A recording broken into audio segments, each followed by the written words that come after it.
जी हबीब साहब, यूसुफ साहब, जी आपका आपका स्वागत है आरकेबी शो में। जी यूसुफ हबीब साहब, आप ये बताएं कि जहां तक नरेंद्र मोदी का प्रश्न है जी और गुजरात का जहां तक प्रश्न है, भाई अब 9 साल हो गए हैं, अगर आप देखें 2002 से जी अब तक 9 साल हो गए दंगों को, जी और अभी तक केस शुरू नहीं हुआ है। सुप्रीम कोर्ट ने अब जाकर के ऑर्डर दिया है कि केस शुरू हो ट्रायल कोर्ट में, जी यानी अब जाके केस शुरू होगा जी जी और आगे जाके ना जाने कितने साल और लगेंगे। जी ये इस जब ये चीजें आपके सामने आती हैं तो क्या महसूस होता है आपको कि भाई क्या हो रहा है ये?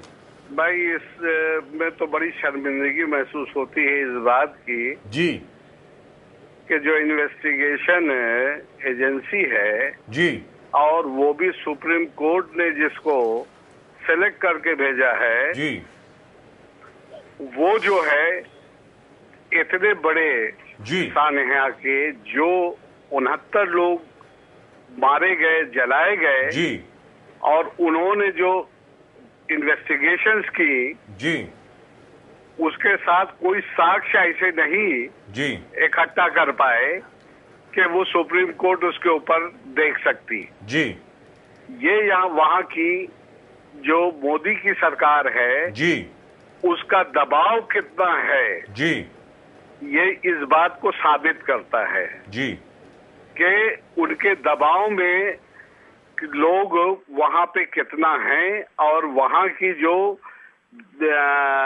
टीम है वो बाकायदा हॉस्टाइल हो चुकी है। जी इस ये सबसे अहम बात है जी जो जनाब। मुल्क के लिए और पूरी हिंदुस्तानी कौम के लिए जी एक यूं आप समझें कि एक शर्म की बात है कि इतना बड़ा जुल्म जिसमें आम पब्लिक ने और जो लोग मारे गए जी। उनके वारिसों की मौजूदगी में, जी और वो वारिस जो चिल्ला चिल्ला के ये कह रहे हैं कि ये लोग कातिल थे, जी और उसके बाद भी कोई शहादत कंप्लीट न करके जी। इनकम्प्लीट जब सुप्रीम कोर्ट में ले जाएंगे तो जी। सुप्रीम कोर्ट क्या कर सकती है? जी सुप्रीम कोर्ट तो कहेगी कि भाई ठीक है, जाओ इसको ठीक करके ले आओ। दुरुस्त तो बात। यहाँ पर तो सारी की सारी कमियां जो हैं, जी। जो एसआईटी की है वो समझ में आती है। जी और मैं क्या कह सकता लेकिन हूँ यूसुफ इसपे? हबीब साहब आप ये बहरहाल बताएं, मुल्क जी यूसुफ हबीब साहब, यूसुफ हबीब साहब, जी जी फरमाइए। मेरा ये कहना है कि देखिए 1984 के जो दंगे हुए दिल्ली में, कानपुर जी। में, मुंबई में जी सिखों के खिलाफ जो हुए, जी उसके पहले 1980 में मुरादाबाद में जो दंगे हुए, जी चलिए उसके और पीछे में नहीं जाऊंगा, देवली कांड वगैरह वगैरह उसके बारे में बात नहीं करूंगा। और उसके बाद में अगर आप देख लें हाशिमपुरा मल्याना में दंगे हुए मेरठ में, जी और वो दंगे नहीं थे असल में, वो तो पीएसी के जवान थे, उनको कह दिया गया था कि भाई इन फला फला लोगों को मार दो, उन्होंने मार दिया। सिंपल बात है, वो दंगा वंगा कुछ नहीं था। दूसरी, उसके बाद भागलपुर के दंगे। अब जी। मैं आपसे जानना चाहता हूं कि आज तक किसी दंगाई को, जो असल में दंगाई है, जो बेचारे मुखोटे हैं उनको तो उठा करके हम कुछ भी कर देते हैं, जी। जो असल में दंगाई हैं जी। उनको कभी भी सजा नहीं मिलती इस मुल्क में। जी। ये इसके पीछे क्या वजह है, ये जरा बताएं। इसकी वजह यह है कि जब इंसाफ की बुनियादें कमजोर हो जाती हैं जी और आदमी जो है एक फ्रेम में काम करने लगता है, जी और वो ये नहीं समझता और भावनाओं पे जब चलता है तो भावनाओं पे कोई ना सिस्टम चल सकता है और ना कोई चीज चल सकती है। 84 का दंगा उठा लें या उससे पूर्व का दंगा उठा लें, आप एक भी दंगा किसी भी शहर का हुआ है उसमें मेन मुलजिम जो भी रहे हैं उसके ऊपर कहीं भी सजा नहीं हुई। चाहे आप मलियाना का उठा लीजिए, चाहे आप मेरठ का उठा लीजिए, चाहे आप इलाहाबाद का उठा लीजिए, चाहे वो भागलपुर का उठा लीजिए, तो हर जगह की ये एक प्रवृत्ति बनी आ रही है कि सेंटिमेंट को कैश करने के लिए वोट ले लो, और वोट लेने के बाद वो कितने लोग कत्ल हुए, क्या हुए, उसका कोई मतलब नहीं है। जी। और अगर मुंबई की भी बात करें, वहां पर भी कुछ नहीं हुआ। 1992 1993 में जो राइट्स हुए यहाँ पे, मुंबई में जो राइट्स हुए, वहां पर भी कुछ नहीं हुआ। और तो और छोड़ दीजिए, मैं जान करके पीछे नहीं जाना चाहता था, लेकिन मुझे अभी तो याद है सैयद शहाबुद्दीन हमारे साथ थे, कुछ महीने पहले यहीं पर थे। उन्होंने मुझे याद दिलवाया कि भाई तुम बार बार तुम हर एक दंगे को याद करते हो, तुम नेली को याद क्यों नहीं करते हो? असम में जो नेली मैसेकर हुआ, असम में 1978 की बात है, वहां पर गांव के गांव काट दिए गए और सबके सामने वो दुरुस्त है।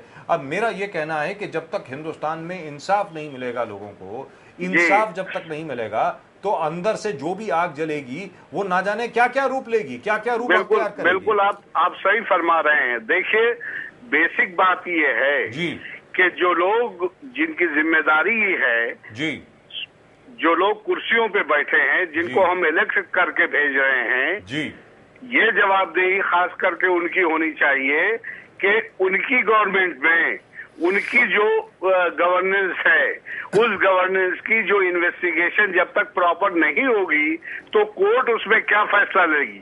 दुरुस्त बात। तो आज सबसे बड़ी प्रॉब्लम जो है, वो जो लीडरशिप है, वो लीडरशिप जो है वो ईमानदार नहीं है। वो लोगों के सरों के ऊपर अपने तख्त को रख करके हुकूमत करना चाहती है, चाहे उसमें जितने भी मासूमों का खून जमा हो। जी यूसुफ साहब, तो, जी कुछ फरमा रहे थे आप। जी बताइए। तो मेरा कहने का मतलब ये है कि जरूरत इस बात की है जी कि इस तरह के जो भी मामलात हैं, इसकी ईमानदारी से जांच होनी चाहिए। और नेली से लेकर के आज तक के जितने भी दंगे हुए हैं, अहमदाबाद के 69 वगैरह के जो दंगे हुए हैं, उसमें भी आज तक प्रोसिक्यूट नहीं किया गया। और जो खतावार रहे हैं वो आज भी टहलते रहे हैं। तो मनोबल तो आप डे बाय डे बढ़ाते जा रहे हैं। अब जरूरत तो इस बात की है कि ये मुल्क किस दिशा में जा रहा है जी, हमें तो इस बात के ऊपर सोचना पड़ेगा। That's right, absolutely. Ji.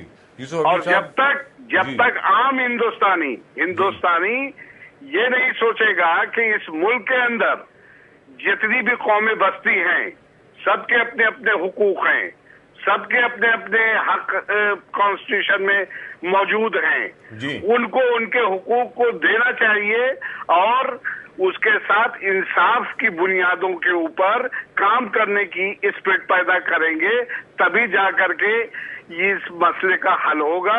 Otherwise fascism को कोई रोक नहीं सकता।